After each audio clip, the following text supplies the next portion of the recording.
So hi guys, ఈ వీడియోలో మనం మాట్లాడే టాపిక్ ఏంటంటే మనకు వచ్చేసరికి రీసెంట్గా కొన్ని మూవీస్ అయితే థియేటర్స్లో రిలీజ్ అయ్యాయి కదా. మరి ఆ మూవీస్ అనేవి ఎప్పుడు ఓటీటీలోకి వస్తాయి అంటే అలాగే ఏ ఓటీటీ ప్లాట్ఫామ్లో చూడడానికి అవైలబుల్గా ఉంటుంది ఏంటనేది ఈ వీడియోలో మీకు అయితే క్లారిటీగా ఎక్స్ప్లెయిన్ చేయడం అయితే జరుగుతుంది. మరి వీడియోని అక్కడ స్కిప్ చేయకుండా చూడండి. వీడియో కనుక నచ్చినట్లయితే పక్కా లైక్ అయితే చేసుకోండి. ఓకే, ఇంకేం మాత్రం ఆలస్యం చేయకుండా వీడియోకి అయితే వెళ్ళిపోదాం. ఓకే, ఫస్ట్ వన్ చూసుకున్నట్లయితే Godzilla x Kong the New Empire. ఈ మూవీకి సంబంధించిన ఓటీటీ రైట్స్ వచ్చేసరికి అమెజాన్ ప్రైమ్ వాళ్ళు అయితే సొంతం చేసుకోవడం జరిగింది. అమెజాన్ ప్రైమ్లో మనకి May 14th నుంచి చూడడానికి అవైలబుల్గా ఉంటుంది. అండ్ అలాగే దాంతోపాటు విశాల్ గారిది రత్నం మూవీ. ఈ మూవీ అనేది మనకి థియేటర్స్లో రీసెంట్గా రిలీజ్ అయ్యి యావరేజ్ టాక్తో రన్ అవుతుందన్నమాట. మరి ఫైనల్గా ఓటీటీలోకి రావడానికి రెడీగా ఉంది. ఈ మూవీ వచ్చేసరికి May 24th నుంచి చూడడానికి అవైలబుల్గా ఉంటుంది అమెజాన్ ప్రైమ్లో.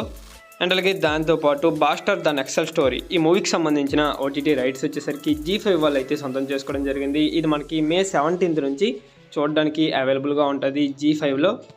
అండ్ అలాగే నెక్స్ట్ మనం చూసుకున్నట్లయితే అనసూయ గారు ఇంకా మనకి ఇంద్రజ గారి కాంబినేషన్లో వచ్చినటువంటి రజాకర్ మూవీ. ఈ మూవీ మనకి థియేటర్స్లో రిలీజ్ అయ్యి 1 month అయితే అయిపోతుంది అనమాట.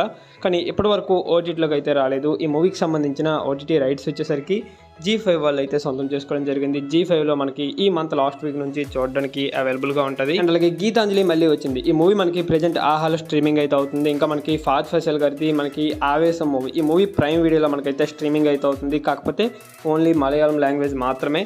అండ్ అలాగే last and final movie Tamannaah గారు ఇంకా మనకి రాశి ఖన్నా గారి కాంబినేషన్లో వచ్చినటువంటి బాక్ మూవీ. ఈ మూవీకి సంబంధించిన ఓటీటీ రైట్స్ వచ్చేసరికి G5 వాళ్ళు అయితే సొంతం చేసుకోవడం జరిగింది. ఇది మనకి G5లో 1 month తర్వాత అయితే రాబోతుంది అనమాట. అంటే మనకి ఇది థియేటర్స్లో రిలీజ్ అయ్యి 1 month అయితే అగ్రిమెంట్ రాయించుకున్నారు G5 వాళ్ళు. ఈ మూవీ అనేది June month ఫస్ట్ వీక్ నుంచి చూడడానికి అవైలబుల్గా ఉంటుంది. సో ఇది గైస్ ఫైనల్గా వీడియో వచ్చేసరికి వీడియో కనుక నచ్చినట్లయితే పక్కా లైక్ అయితే చేసుకోండి. అండ్ అలాగే మరిన్ని ఎలాంటి ఓటీటీ అప్డేట్స్ కోసం మన ఛానల్ని సబ్స్క్రైబ్ చేసుకొని పక్కన బెల్ ఐకాన్ని ఆల్లో పెట్టుకోండి. ఓకే, నెక్స్ట్ మరి ఇంట్రెస్టింగ్ వీడియోతో కలుద్దాం. Thanks for watching.